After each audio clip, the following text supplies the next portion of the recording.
क्या बात है विजय? कुछ नहीं। तुम कुछ छुपा रहे हो। अरे भाई कुछ नहीं। खाओ मेरी कसम। इतनी छोटी सी बात के लिए कसम क्या खानी? छोटी सी बात? कौन सी छोटी सी बात? अब तुम ही बताओ। बचपन से मौसी ने मुझे पाल पोस के बड़ा किया है। हाँ। तो मैं उसे ही अपनी माँ समझूंगा ना? समझूंगा कि नहीं? करेक्ट। वो कहे हाँ तो हाँ। करेक्ट। और वो कहे ना तो ना। Very correct. क्या करेक्ट करेक्ट किए जा रही हो? श्रवण कुमार बनने के चक्कर में जिंदगी ऐसे ही सूख के करेला बन जाएगी। लेकिन हुआ क्या?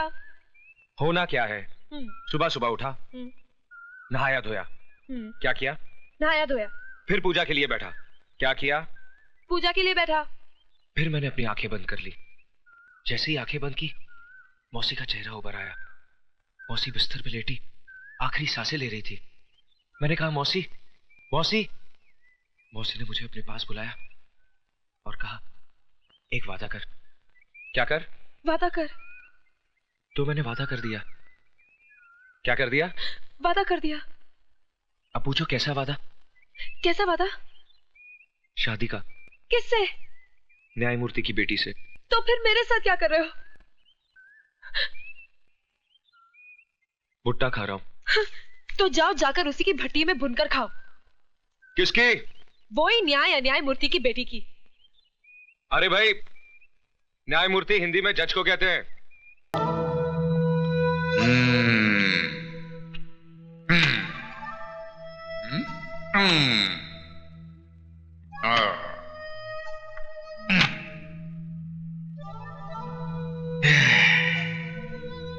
भांजे, तू फिक्र मत कर। तेरा बाप तेरे साथ नहीं तो क्या हुआ, तेरा मामा तो है, सब ठीक हो जाएगा।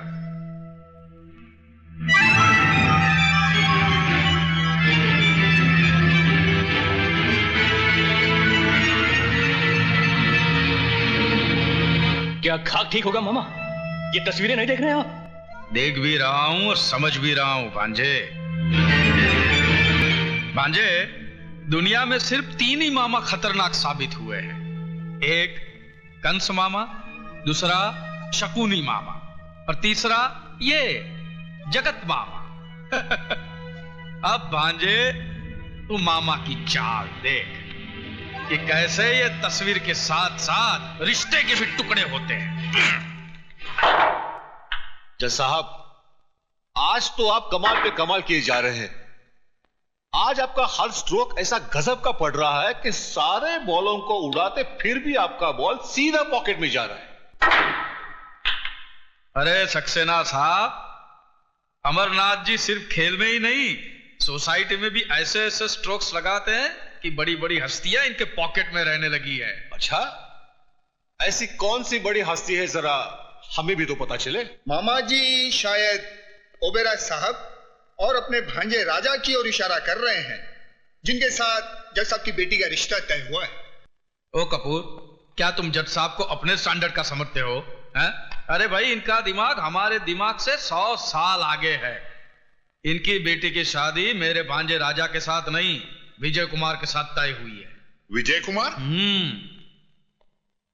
माना विजय कुमार शहर का बहुत ही बड़ा बिजनेसमैन है, पर कोई इज्जतदार आदमी विजय कुमार को अपना दामाद कैसे कबूल कर सकता है? अरे इबादत मियां, अब काहे छिलके उतारने के फेर में हो? जानते नहीं पैसे में बड़ी ताकत होती है। वो बड़े से बड़ा दाग धो देती है। और फिर जज साहब ने भी तो कुछ सोच समझ कर ही फैसला किया होगा। भाई, मैं तो अपनी बेटी का हाथ किसी कंगाल के भी हाथ में देने को तैयार हो जाऊंगा, मगर किसी ऐसे हरामी के हाथ में नहीं, जिसके नाम माँ बाप का पता हो न जात पात का।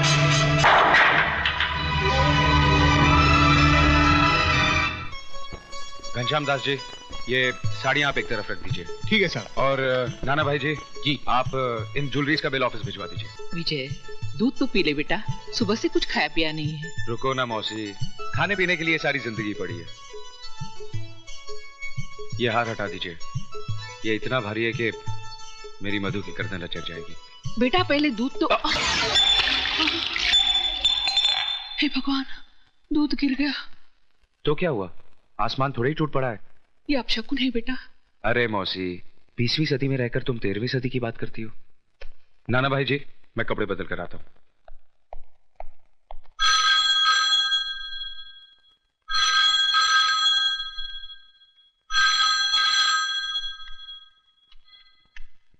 हेलो, मैं जज अमरनाथ बोल रहा हूँ। बोलिए जज साहब, मैं विजय की मौसी बोल रही हूँ। शगुन का सामान तो वापस मिल गया होगा। वापस? मैं समझी नहीं। मैंने ये रिश्ता तोड़ दिया है। लेकिन क्यों? मैं मानता हूँ कि बेटी पराई अमानत होती है, लेकिन इतनी भी पराई नहीं कि उसे किसी भी खूंटे से बांध दिया जाए। ये आप क्या कह रहे हैं? मेरी कुछ समझ में नहीं आ रहा है। मैं एक नाजायज औलाद को जायज दामाद नहीं बनाना चाहता। जिसके न धर्म का पता है न जात का, उसे मैं अपनी बेटी का सुहाग नहीं बनाना चाहता।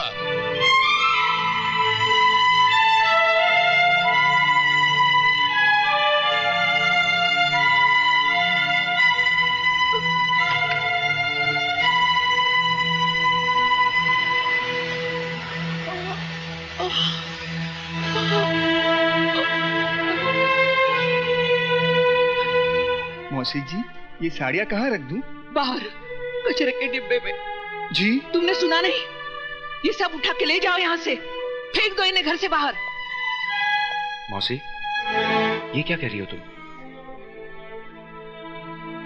मुद्दतों के बाद तो खुशी की एक किरण घर में आई है, उसे भी बाहर फेंक देना चाहती हो तुम? क्यों मौसी, क्यों? काश मैंने तुझे अपनी कोख से जन्म दिया होता। जन्म नहीं दिया तो क्या हुआ? पाला तो है तुमने। यशोदा देव की नहीं बन सकी कभी। कौन कहता है? ये दुनिया। मैं नहीं मानता ऐसी दुनिया को। इसी दुनिया में अमरनाथ भी रहते हैं। जज साहब, क्या कहा उन्होंने? तेरी शादी मधु से नहीं हो सकती। क्यों? क्या कमी है मुझ में? तेरे पास तेरे बाप का सर्टिफिकेट नहीं कि तू उसका बेटा है। तू जायज नहीं, नाजायज है।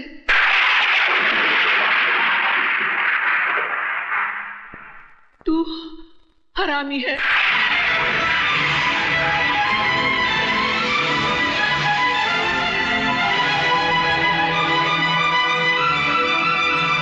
साहब, ये सामान जज साहब ने वापस भेजा।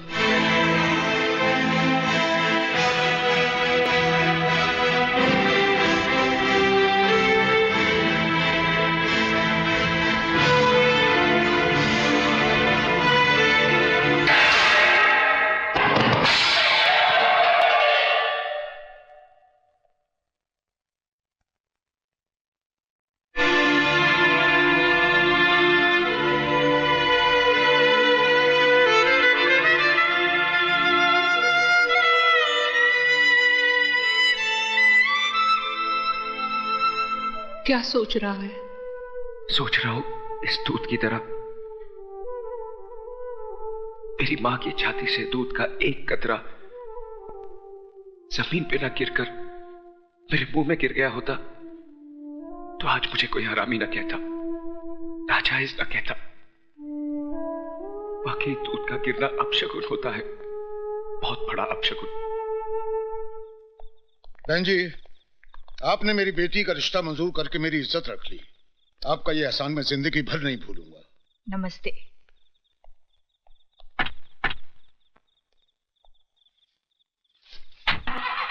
नमस्ते। चल चुप हो जा, तेरे पापा को फोन करती हूँ। I love you. चल। लो ये आ गए। मैं आप ही को फोन करने जा रही थी। क्यों, कोई खुशखबरी है क्या? सुनोगे तो खुशी से नाचने लगोगे। अरे वाह, तो लो हम पहले से ही नाच लेते हैं। सुनो ना, जज साहब आए थे, अपनी बेटी का रिश्ता हमारे राजा के साथ तय कर गए।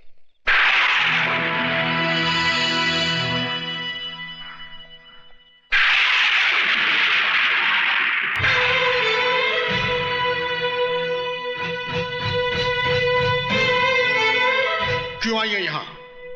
आपसे भीख मांगने। भीख में इंसान 2 पैसे या 2 रोटी देता है, अपने जिगर के टुकड़े या अपने खानदान की इज्जत नहीं देता। जज साहब, मैंने विजय को अपनी कोख से जन्म तो नहीं दिया, लेकिन अपनी छाती से लगाकर उसे पाला जरूर है। मैं उसके स्वभाव को अच्छी तरह से जानती हूँ। उसके दिल की धड़कनों को मीलों दूर बैठकर मैं सुन सकती हूँ। अगर उसे मधु का प्यार नहीं मिला तो वो खुद को मिटा देगा जज साहब, वो खुद को मिटा देगा। जो इंसान पाप के बीज से पैदा हुआ हो उसका मर जाना ही बेहतर है। डैडी, विजय की जिंदगी कोई आपकी अदालत का मुकदमा नहीं है जिसका फैसला जब चाहा आपने सुना दिया। वो मेरा प्यार है, मेरा सुहाग है। आपको कोई हक नहीं है कि मेरे माथे से विजय के नाम का सिंदूर मिटा दे। मधु! चिल्लाकर आप हमारे प्यार की आवाज को दबा नहीं सकते। हमने मोहब्बत की है और इस आग को जो भी बुझाने की कोशिश करेगा वो खुद जलकर राख हो जाएगा। मारिए और मारिए, आप आपका हक वसूल कीजिए और मैं महबूबा का फर्ज अदा करूंगी। मैं तुझे जिंदा नहीं छोड़ूंगा।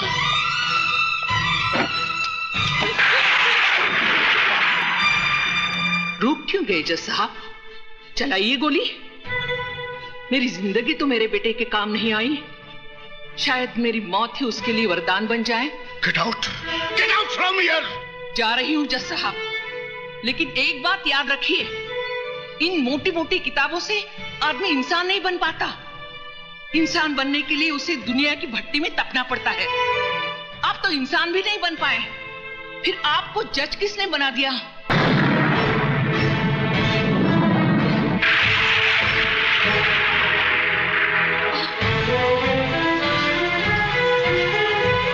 क्या हुआ मौसी? कुछ नहीं, घर ले चल मुझे। मौसी तो घर में नहीं है, वो तो जज साहब के यहाँ गई हैं। जज साहब के यहाँ? जी हाँ। साहब मौसी। क्या हुआ मौसी को? मौसी बाहर गाड़ी में साहब। बाहर गाड़ी में? जी।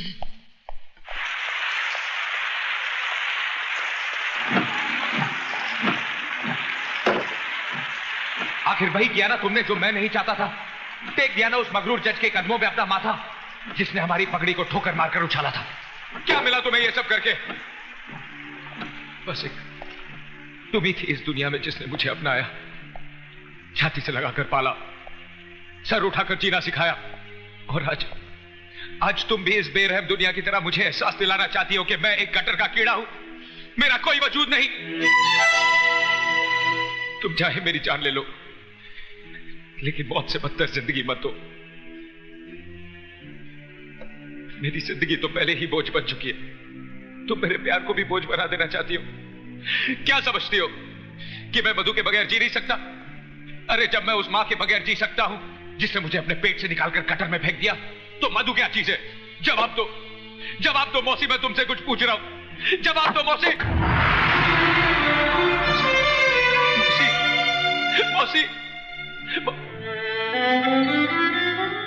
देख और रो मेरे मुकद्दर पर। मेरी किस्मत लिखते वक्त तेरे हाथ नहीं कांपे। सब कुछ तो छीन लिया था तूने मेरा, इस आखिरी सहारे को भी छीन लिया। तू भगवान नहीं, एक मामूली इंसान बनकर रह गया है, मामूली इंसान।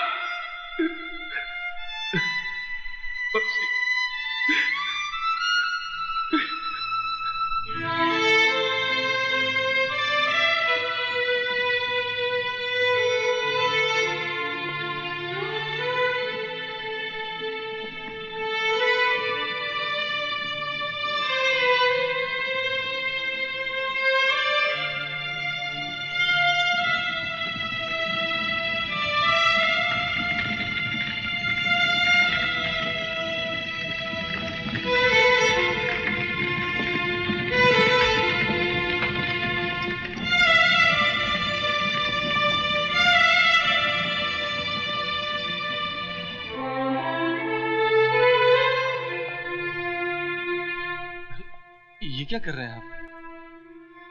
बस कीजिए साहब, जो तूफान आपकी जिंदगी में आ गया है उसकी वजह से आप अपने आप को क्यों मिटा देना चाहते हैं? जिए तो किसके लिए? जिस मां ने जन्म दिया वही छोड़कर चली गई।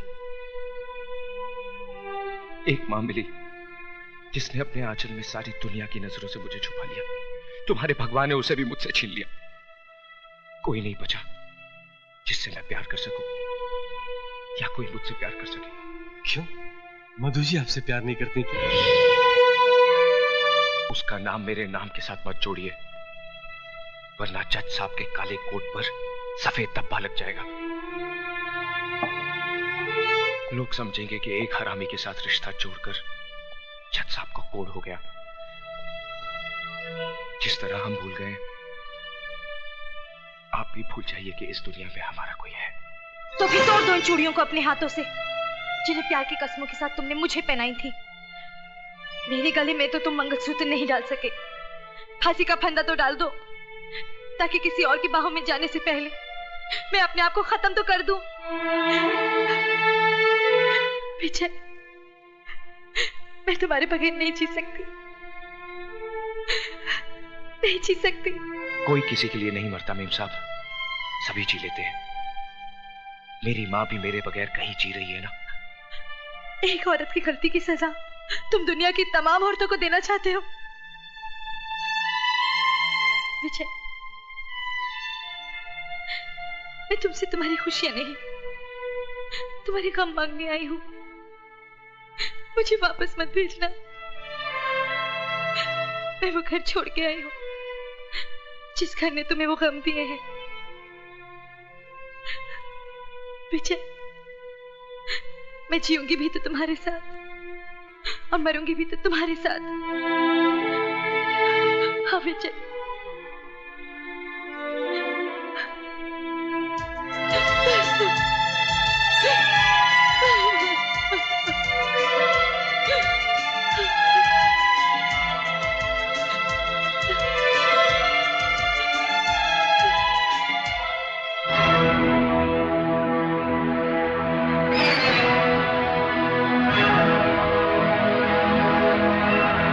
तुम अपने आप चलकर मेरे पास आती हो, या मैं इस हरामी की लाश पर चलकर तुम्हारे पास आऊं? इस हरामी की लाश पर चलकर तुम्हारे पास आऊं।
क्या हुआ राजा बाबू को?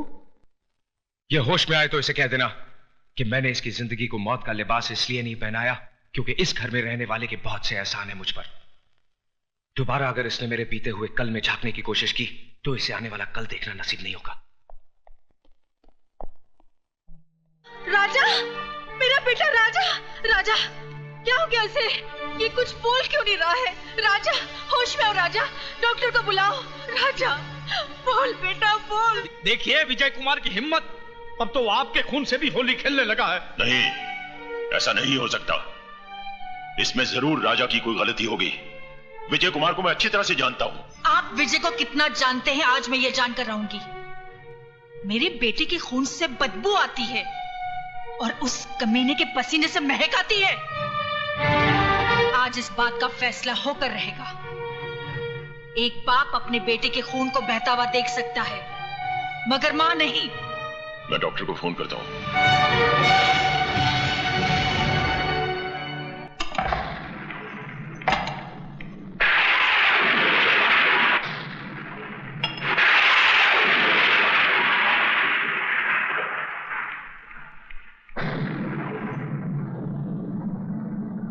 अंधेरे में बैठकर अपना मुंह क्यों छुपा रहा है? अगर तूने अपनी मां का दूध पिया है तो आ, आकर इस मां से मुकाबला कर जिसका खून तूने पानी की तरह बहाया है। जा कहाँ रहा है? जवाब क्यों नहीं देता? क्यों मेरे बेटे के पीछे पड़ा है? इसीलिए ना उसने कहा था तू इस दुनिया में जरूर आया है, मगर बगैर किसी की मर्जी के। अरे तुझे तो तेरी मां भी पैदा करके खुश नहीं हुई। कोई मां अपने कलेजे के टुकड़े को अपने से अलग नहीं करती। तू उसके लिए बोझ था, इस धरती के लिए बोझ है। अगर तुझ में जरा सी भी गैरत है तो चुल्लू भर पानी में डूबकर मर जा, या तो अपने हाथों से अपना गला घोट ले, क्योंकि तू हरामी है, हरामी है, हरामी, हरामी है, हरामी।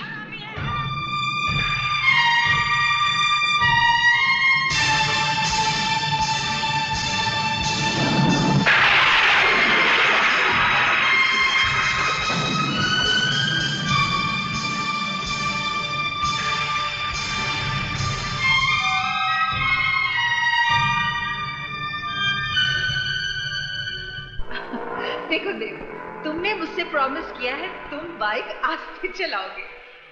तुम्हें पता है मुझे बहुत डर लगता है। ओहो, बैठ जाओ। बेब प्लीज, मुझे बहुत डर लग रहा है। प्लीज आस्ते चलाओ, मैं तुम्हारे हाथ जोड़ती हूँ। मेरी बात कभी नहीं सुनते हो। और तुम मेरी बिल्कुल बात नहीं सुनते हो। देखो रोको, संभाल के चला।